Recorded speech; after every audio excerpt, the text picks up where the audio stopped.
Chers amis, bienvenue à notre service d'adoration et je vous inviterai à vous mettre debout pour accueillir les officiants. Holy, holy. Chantons de tout cœur.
Voici qu'il est agréable, qu'il est doux, pour des frères de demeurer ensemble.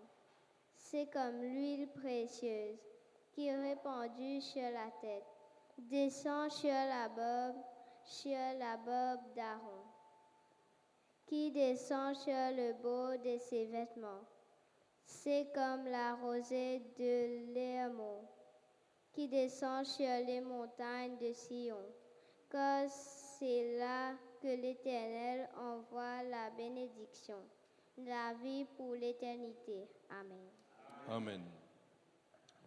Nous sommes venus ce matin parce que Dieu nous a conviés dans sa maison et nous reconnaissons qu'il est le Dieu Tout-Puissant, le Dieu fort et grand. Il sait toutes choses, il nous voit, il nous a vus durant la semaine, il nous a bénis, il nous a conduits dans sa maison.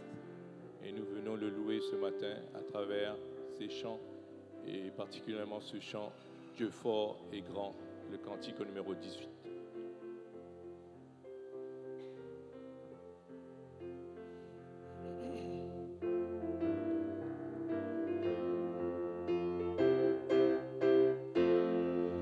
Je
à prendre la position de prière pour la prière pastorale, que ce soit à genoux, debout.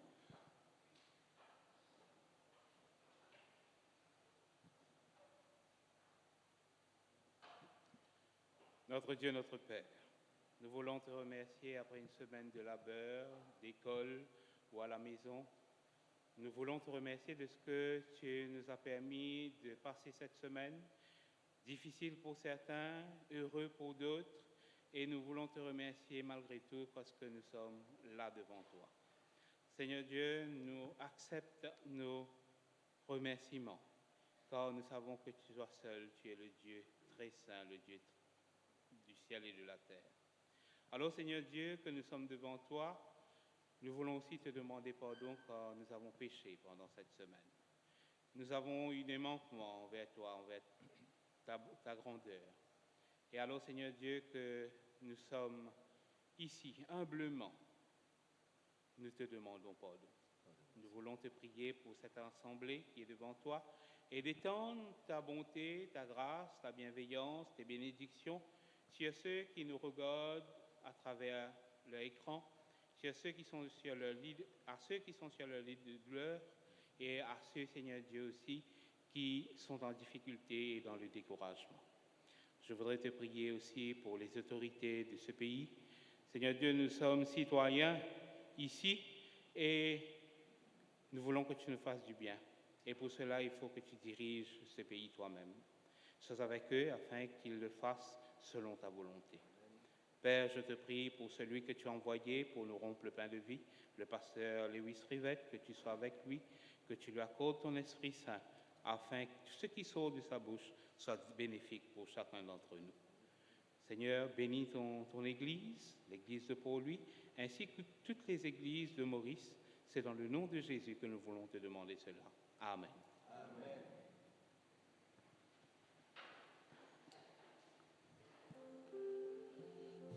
Nous sommes reconnaissants envers ce Seigneur qui nous a bénis, qui nous a partagé, qui nous a permis de travailler. Et maintenant, nous, en reconnaissance, nous lui portons nos dîmes et nos offrandes. J'inviterai les préposés à passer dans les rangs alors que nous prenons le chant Give thanks with a grateful heart. Give thanks with a grateful heart. Give thanks to the Holy One. Give thanks because He's given Jesus Christ, His Son. Give thanks with a grateful heart. Give thanks to the Holy One.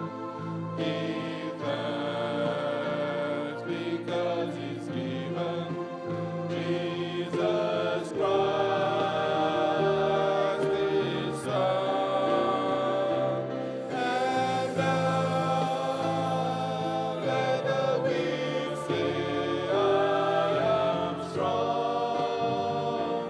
Let the poor say, I am rich because of what the Lord has done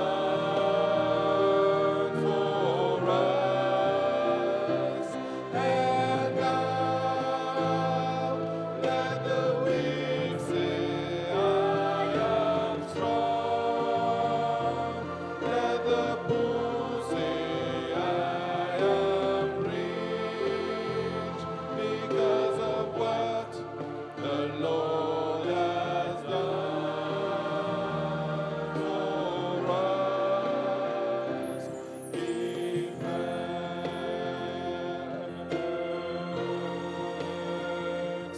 give thanks,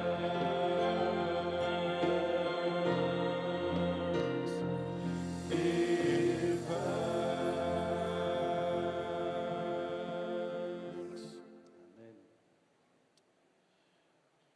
Nous sommes reconnaissants, bien sûr, car nous sommes ici présents dans ce lieu d'adoration pour pouvoir célébrer le Seigneur.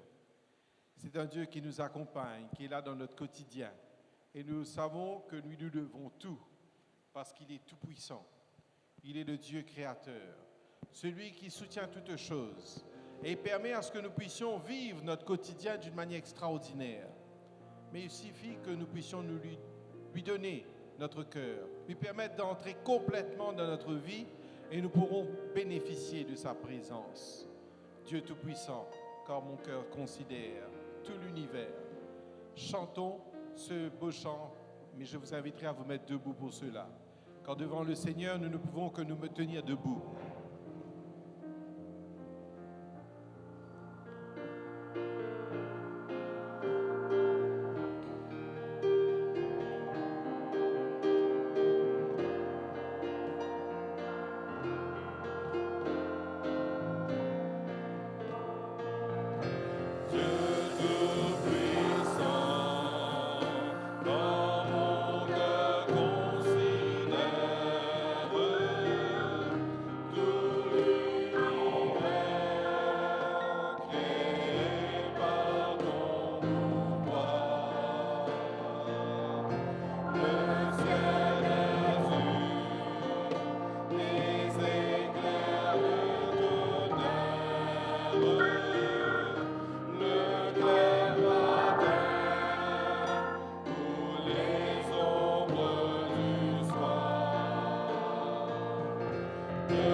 que ton amour. Et ce matin, nous voulons t'adorer et te louer. Même si des fois nous nous sentons éloignés, Toi, Seigneur Dieu, dans ton grand amour, tu nous ramènes toujours à toi parce que tes promesses sont là pour nous fortifier et nous aider. Amen. Amen.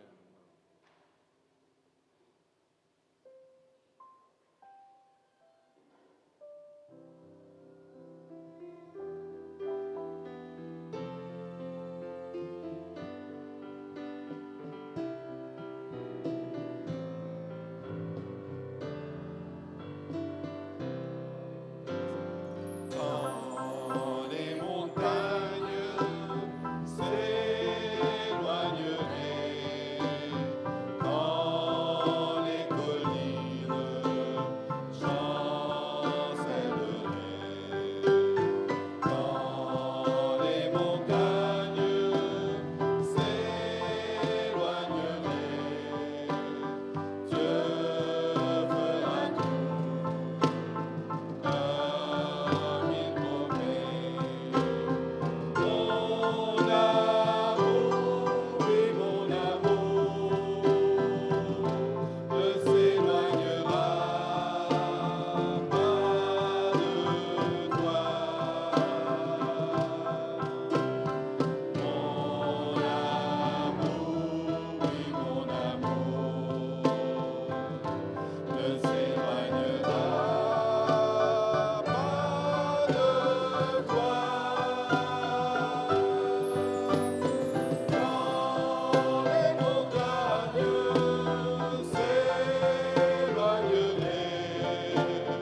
quand les collines chancelleraient, quand les montagnes s'éloigneraient, Dieu fera tout comme il promet. Merci à Dieu de nous révéler ce matin. Merci à Jésus de nous montrer ce vrai bonheur. Amen. Et nous disons à Dieu de nous aider à aimer comme il nous aime. Amen.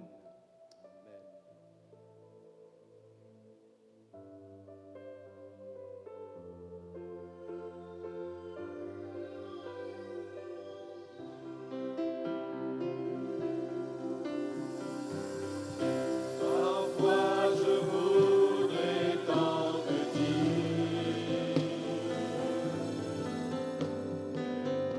le bonheur de l'avoir trouvé.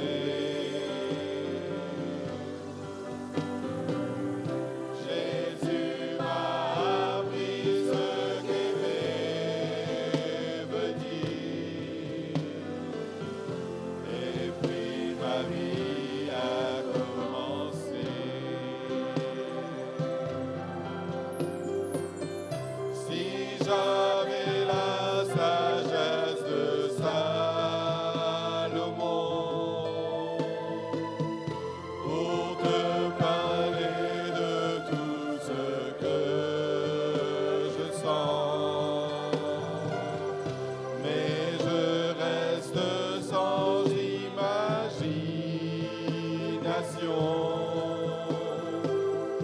Je suis comme un petit enfant. Tes yeux n'ont jamais vu.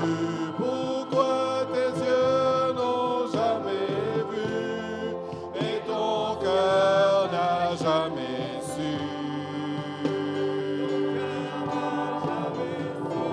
Ce lieu que Dieu a préparé pour toi et moi, le vrai foyer dans l'au-delà.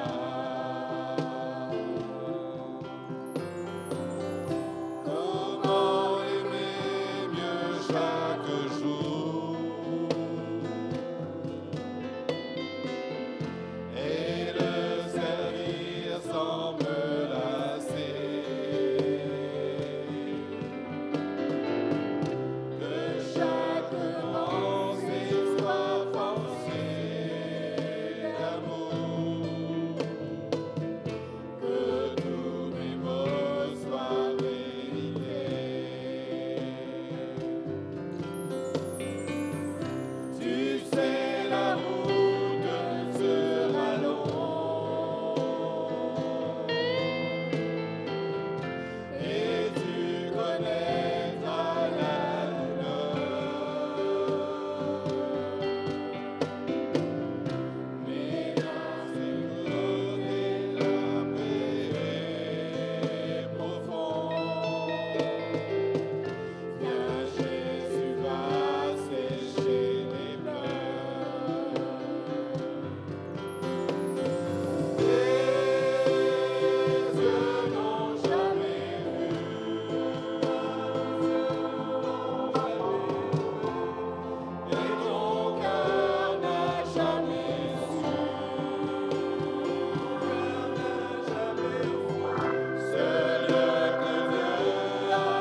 Veuillez vous asseoir. La lecture de ce matin nous emmène dans le psalmiste. Nous lirons dans le psaume au 113e chapitre, les versets 1 à 3. Serviteurs de l'Éternel, louez, louez le nom de l'Éternel. Que le nom de l'Éternel soit béni dès maintenant et à jamais. Du lever du soleil jusqu'à son couchant, que le nom de l'Éternel soit célébré. Amen.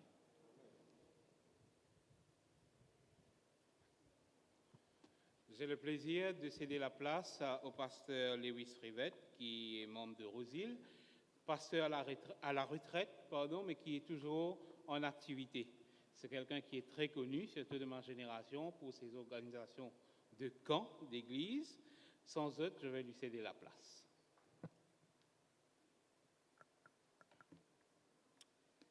Bonjour tout le monde. Bon sabbat. Je suis convaincu qu'on a déjà été bénis ce matin à travers ces chants. Et je dois vous dire que je crois que c'est seulement pour lui qu'on chante ainsi. Que Dieu soit loué et continué. Je vous invite à remonter le temps. Allons faire un tour dans l'Antiquité. Avez-vous déjà entendu parler de la guerre de Troie? Je pense que ce n'est pas cette génération. La guerre de Troie. La guerre de Troie avait été déclenchée à cause de l'enlèvement d'Hélène, épouse du roi de Sparte, par le Troyen Paris et de son épouse Écube. La guerre de Troie est datée du XIIIe et du XIIe siècle avant Jésus-Christ.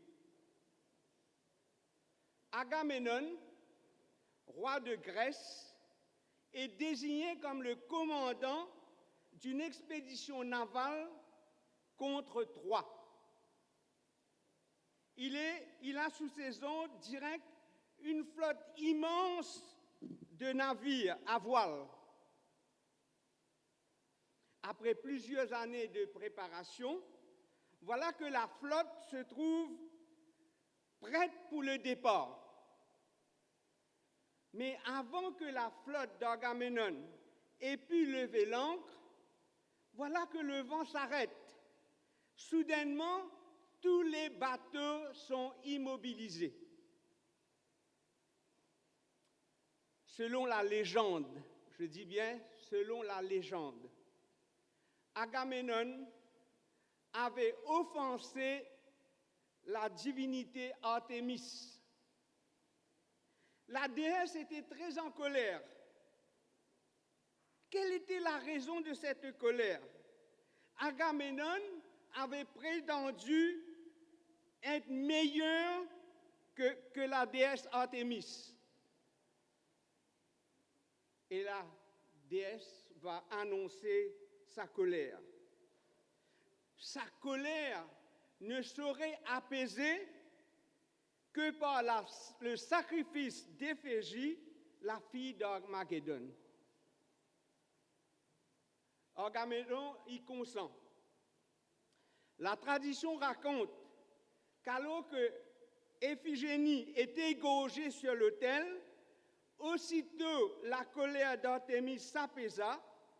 Juste après le sacrifice, le vent s'élève immédiatement et la flotte prend la mer.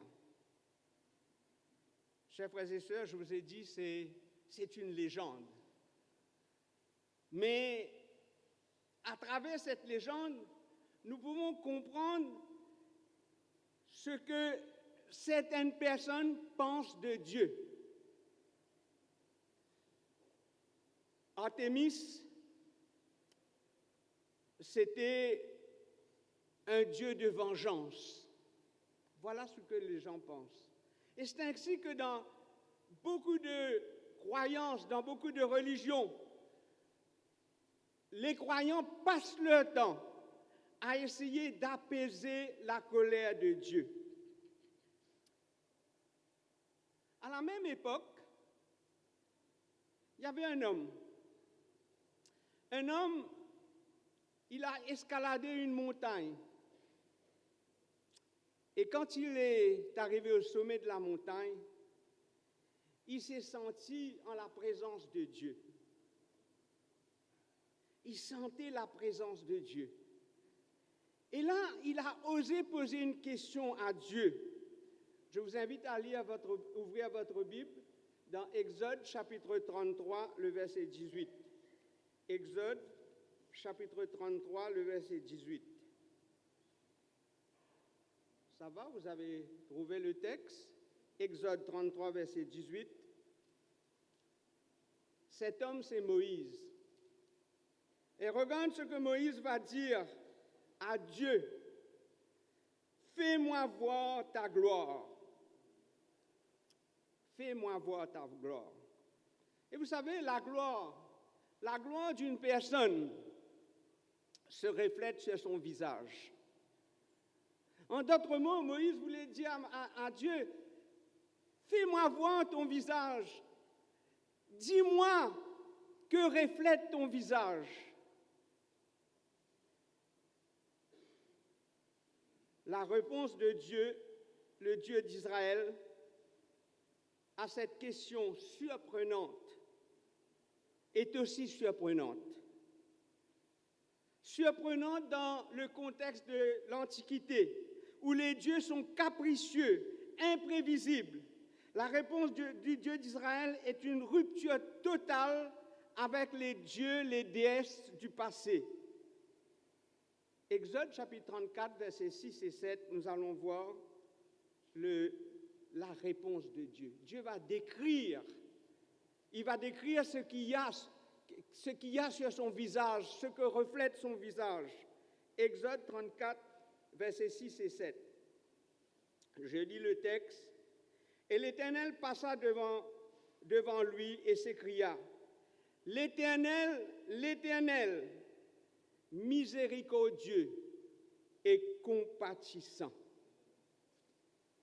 Chers frères et sœurs, le Dieu que nous servons, le Dieu de Moïse, le Dieu d'Abraham, d'Isaac et de Jacob, le Dieu de Pierre, de Paul, de Jean, notre Dieu, c'est un Dieu compatissant. Ce matin, je me propose d'examiner ce texte avec vous.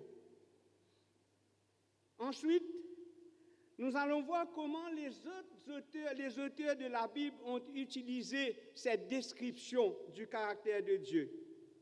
Et finalement, chers frères et sœurs, je voudrais qu'on réfléchisse. Nous qui vivons des centaines d'années après, au XXIe siècle, que comprenons-nous par ce texte? Dieu est compatissant et miséricordieux. Nous allons voir le premier volet. Dieu est miséricordieux et compatissant. Miséricordieux et compatissant. Que signifie miséricordieux? Miséricordieux veut dire c'est quelqu'un qui pardonne facilement. Miséricordieux veut dire quelqu'un qui est indulgent. Indulgent veut dire celui qui pardonne facilement, il est tolérant, il est compréhensif, il est bon. Voilà ce que signifie le Dieu miséricordieux. Il est compatissant. Dieu n'est pas là pour nous surveiller à chaque tournant pour voir quelles sont les bêtises, les péchés qu'on a commis. Il est miséricordieux, compréhensif. Dieu est compatissant. Compatissant veut dire Dieu est sensible à notre souffrance, sensible à la souffrance des autres. Dieu, il est tendre. Et le dictionnaire va répéter le même mot. Compatissant veut dire miséricordieux. Donc, dans la Bible, quand nous voyons qu'il il y a répétition. Finalement, miséricordieux et compassion, c'est une répétition. C'est que Dieu veut que nous comprenions vraiment. Seigneur, fais-moi voir ta face. Je suis de cette génération de pasteurs en voie de disparition qui n'ont pas étudié le grec et l'hébreu. En ce temps-là, on croyait que ce n'était pas nécessaire. Donc, je ne vais pas utiliser le mot grec et l'hébreu, mais je suis allé faire ma recherche. Dans l'origine du mot miséricordieux, ce même mot, c'est la racine d'un autre mot en français, c'est l'utérus d'une femme. Les entrailles d'une femme, en créole, nous dit à la case baba. C'est là que l'enfant est conçu. C'est là que cet enfant va prendre forme. C'est là que cet enfant sera en gestation pendant 9 mois. C'est là que l'enfant sera en communion, en contact avec sa maman. Et une maman sait ce que représente cet enfant qu'elle a mis au monde, cet enfant qu'elle a porté. Elle a dû souffrir, mais quelle joie quand elle a donné naissance à cet enfant. Cet enfant va faire des bêtises, mais la maman va être toujours miséricordieuse, compatissant envers cet enfant. La parole de Dieu nous dit dans Ésaïe chapitre 49, le verset 15, Ésaïe chapitre 49, le verset 15, chapitre 49, le verset 15,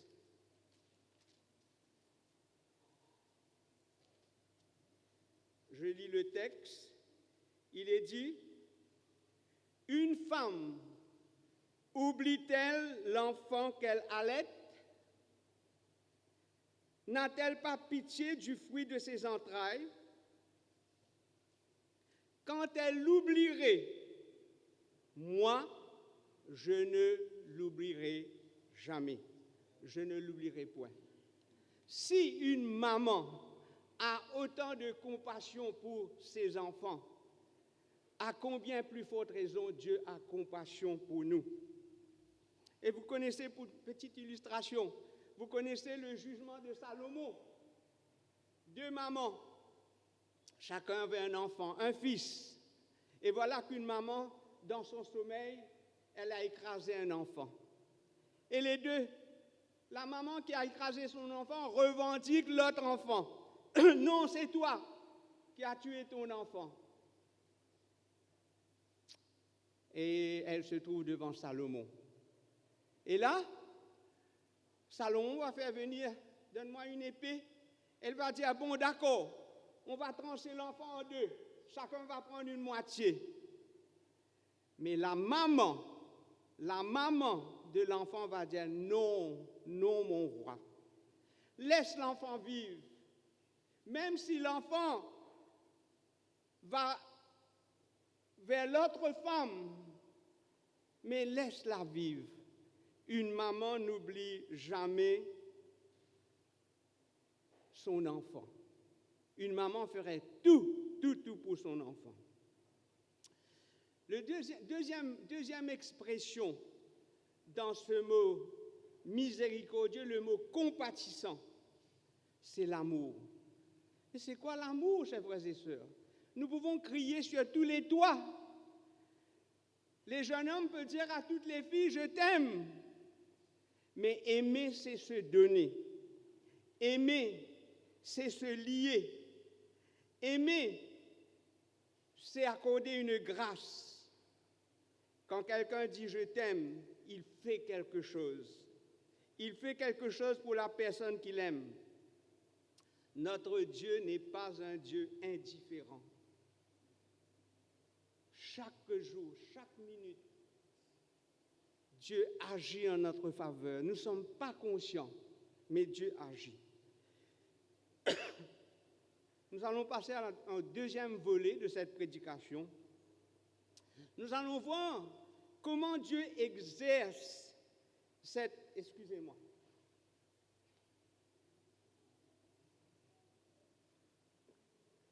Nous allons voir comment Dieu exerce cette miséricorde et cette compassion. Vous connaissez toute l'histoire de Jonas. Ce n'est même pas nécessaire pour moi d'ouvrir la Bible. Dieu donna l'ordre à Jonas d'aller à Ninive. Pourquoi? Pour prêcher aux Ninivites, parce que le péché des Ninivites était à son comble. Mais Jonas s'enfuit. Au lieu d'aller à Ninive, il part à Tarsis. Ninive est une ancienne ville de la Syrie. Le roi assyrien Salmanassa II a dit, après avoir conquis un peuple, il dit, une pyramide de têtes, je l'ai dressée dans la ville. Ces jeunes gens et ces jeunes filles, je les ai brûlés dans des flammes. Et à propos de ce roi conquis, le roi qui l'a conquis, le roi qui l'a apporté en captivité, j'étendis sa peau sur le mur de la ville. Ça nous choque, n'est-ce pas, chers frères et sœurs? Pourquoi cette cruauté? Pourquoi tant d'iniquité? Cette petite histoire vous montre à quel point ils ont été devenus violents, indifférents, cruels. Mais Dieu dit à Jonas, va à Ninive. Jonas se cache, il prend un bateau pour aller à Tarsis, mais Dieu provoque une tempête. On réalise, on tire au sort, on réalise que c'est Jonas, c'est lui la raison de pourquoi ils sont au péril de leur vie. On le jette à la mer, Dieu le protège, Dieu l'amène au rivage, et Dieu lui dit encore, va à Ninive. Il va à Ninive. Il commence à prêcher. Il quadrille la ville, il prêche. Et la Bible nous dit, les Ninivites, ce peuple cruel, va se convertir. Et regarde Jonas, qu'est-ce qu'il va dire? Jonas va donner la raison pourquoi il ne voulait pas aller à Ninive. Jonas chapitre 4, le verset 1 à 3. Jonas chapitre 4, le verset 1 à 3. Je lis le texte. Les Ninivites se sont convertis. La Bible nous dit, cela déplut à Jonas et il fut irrité. Il implora l'Éternel et dit, ah l'Éternel, n'est-ce pas ce que je disais quand j'étais encore dans mon pays? C'est ce que je voulais prévenir en fouillant à Tarsis, car je savais que tu es un Dieu. Vous avez trouvé le texte? Je savais que tu es un Dieu compatissant et miséricordieux, lent à la colère et riche en bonté. N'est-ce pas beau, chers frères et sœurs? Les Ninivites, c'étaient des gens cruels. Ils vivaient loin de Dieu. Mais Dieu a envoyé un prophète pour prêcher la repentance. Il y a des textes, je cite deux autres exemples. Jésus est venu. Jésus se promène à Jérusalem quand 10 lépreux se présentent. Les lépreux, vous le savez, je ne vais pas redire tout ce que vous savez, les lépreux étaient expédiés, ils ne pouvaient pas vivre dans la communauté, ils ne pouvaient pas vivre dans la ville, ils allaient vivre en dehors de la ville. Ils se cachaient. Ils avaient une petite cloche qu'ils sonnaient pour que les gens savent qu'ils sont là et que les gens puissent changer de chemin, changer de côté de la route. Ils devaient crier « impur, impur ». Quelle vie, chers frères et sœurs. Et ces 10 lépreux vont s'approcher de Jésus. Je lis ce texte, Jean chapitre 17. Jean chapitre 17, le verset 11 à 13. Regarde ce qu'il est dit. Jésus se rendant à Jérusalem, passait entre la Samarie et la Galilée. Comme il entrait dans un village, 10 lépreux vinrent à sa rencontre. Se tenant à distance, ils élevèrent la voix et dirent « Jésus, Maître, aie pitié de nous. » Jésus, Maître, sois compatissant. Nous souffrons. Notre famille nous manque. Nous perdons les membres de notre corps. Jésus, Maître, exerce ta miséricorde. Et Jésus va guérir les 10 lépreux. Parce que Jésus est miséricordieux et compatissant. Plus tard, un aveugle va dire dans Luc 18, « Jésus, fils de David, aie pitié de moi. » C'est un cri de cœur. Mais Jésus comprend sa souffrance. Jésus a compassion et il guérit l'aveugle. Parce que Jésus, le Fils de Dieu, tout comme son Père, il est miséricordieux et compatissant. Chers frères et sœurs, nous arrivons à notre 3e volet de notre exposé. Est-ce que la compassion, est-ce que la miséricorde et la compassion de Dieu nous interpellent? Je vous invite à lire un texte, vous connaissez ce texte, Philippiens chapitre 2, verset 5. Joseph, qu'est-ce qu'il est dit? Philippiens 2, 5. Ayez en vous les sentiments qui étaient en Jésus-Christ. Cette miséricorde, cette compassion, Dieu nous dit, ayez ce même sentiment.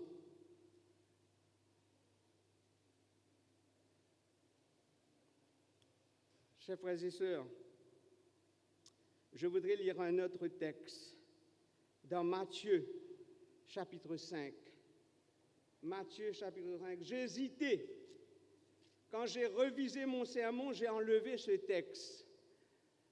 Et le lendemain matin, quand je me suis réveillé, j'ai dit non. Non, le Seigneur m'a dit, il faut lire ce texte ce matin. Matthieu, chapitre 5, le verset 43 et 47. Asseyez-vous confortablement pour écouter ce texte. Regardez ce qu'il est dit. Et verset 46. Si vous aimez ceux qui vous aiment, quelle récompense méritez-vous? Les publicains aussi n'agissent-ils pas de même? Et si vous saluez seulement vos frères, que faites-vous d'extraordinaire? Les païens n'agissent-ils pas de même?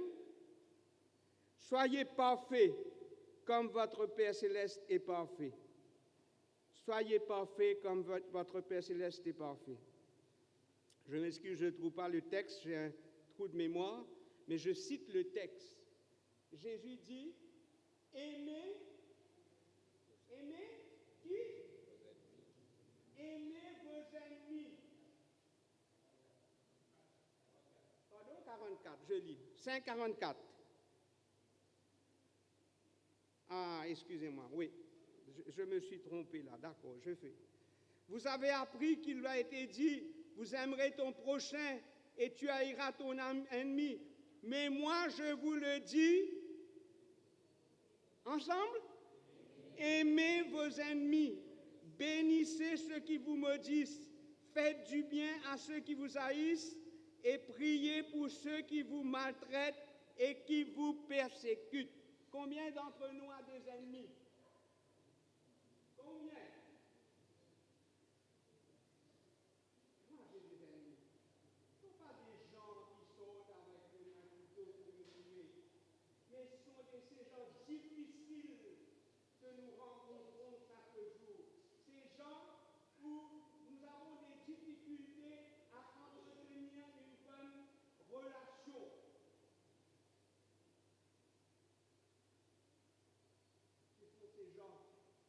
comme si dirait, quand nous sommes compagnie, nous faisons comme dire, puis Marcelo disait, tu comprends ça? Il y a ces gens. Mais la Bible nous dit, aimez vos ennemis. Aimez vos ennemis. Chers frères et sœurs, chers frères et sœurs, vous comprenez? Ayez en vous les sentiments qui étaient en Jésus-Christ. Jamais nous avons vu Jésus repousser quelqu'un. Il a gardé Judas avec lui pendant combien de temps? 3 ans et demi. Il savait, il avait cette possibilité. Mais Jésus nous dit, aimez vos ennemis. Je ne peux pas changer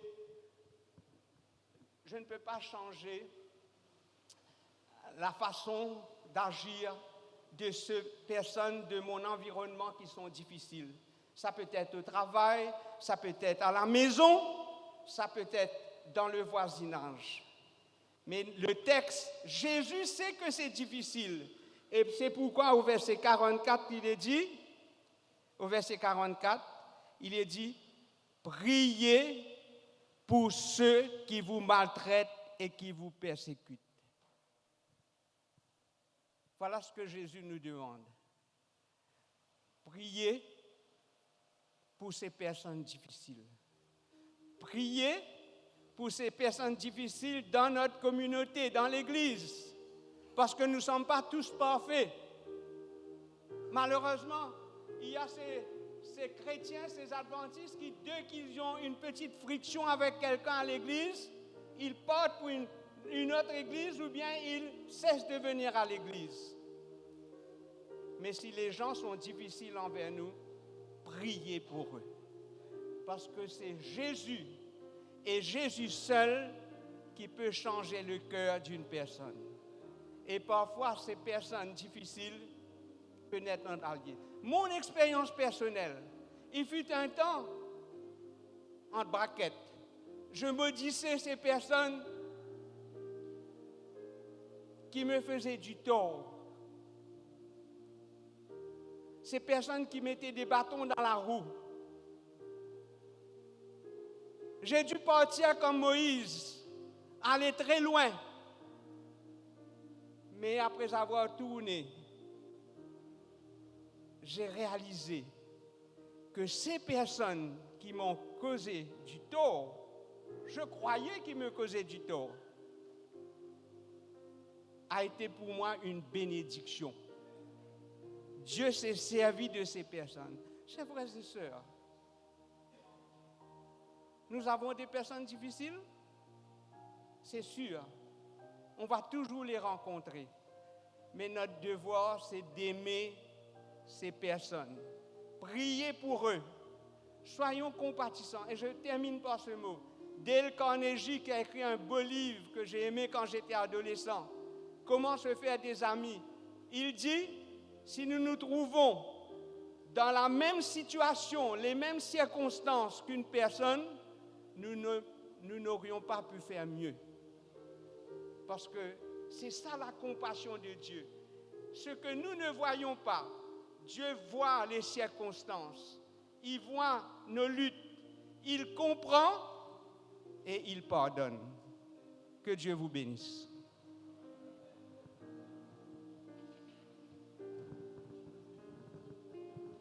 Je vous invite à vous mettre debout pour prendre le dernier cantique, le 192e.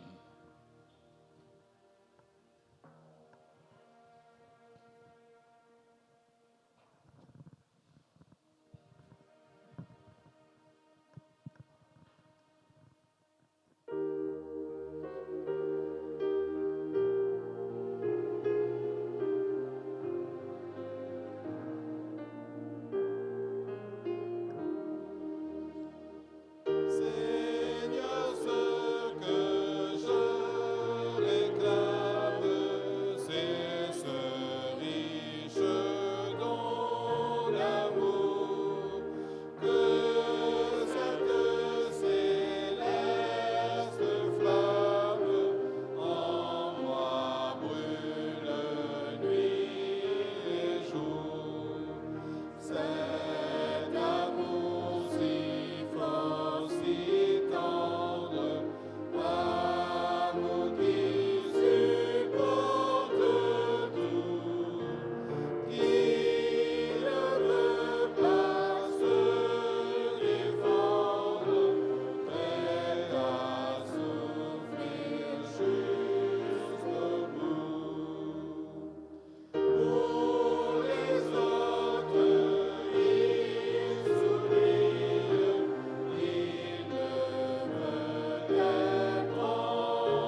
miséricordieux et compatissant. Nous te remercions, Seigneur, de ta présence parmi nous ce matin, car tu as dit, tu as fait cette promesse que là où 2 ou 3 sont rassemblés en ton nom, tu te trouves au milieu d'eux. Nous avons la conviction, Seigneur, que tu as été présent. Nous avons la conviction, Seigneur, que tu as apprécié nos chants. Tu as apprécié notre attention à la lecture de la Bible. Tu as apprécié nos dîmes et nos offrandes. Tu as apprécié, Seigneur, cette communauté fraternelle qui existe. Et tu as apprécié, Seigneur, le message. Tu veux, Seigneur, que nous apprécions ce message que tu nous as adressé. Seigneur, il nous arrive continuellement de rencontrer sur notre route des gens difficiles. Malheureusement, parfois, quand nous voyons une personne difficile, nous changeons de route, nous changeons de fréquentation. Mais Seigneur, toi, tu es toujours avec nous, malgré que nous sommes difficiles, malgré que nous sommes rebelles, et tu veux nous sauver. Seigneur, dans ta parole ce matin, tu nous as dit, soyez parfaits comme votre Père Céleste est parfait. Ayez en vous les sentiments qui étaient en Jésus-Christ. Seigneur, je te demande, cet amour qu'on vient de chanter, que cet amour soit une réalité dans ma vie et que je puisse exercer cet amour autour de moi. Je ne pourrai jamais changer les gens autour de moi, mais je peux prier pour eux, les aimer dans notre cœur et me préparer pour que par cette démonstration d'amour, je puisse pousser cette personne, ces personnes, à te suivre et qu'un jour nous allons tous nous retrouver ensemble dans ton royaume pour l'éternité. Amen. Amen.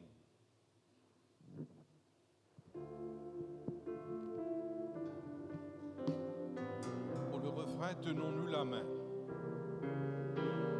Side by side we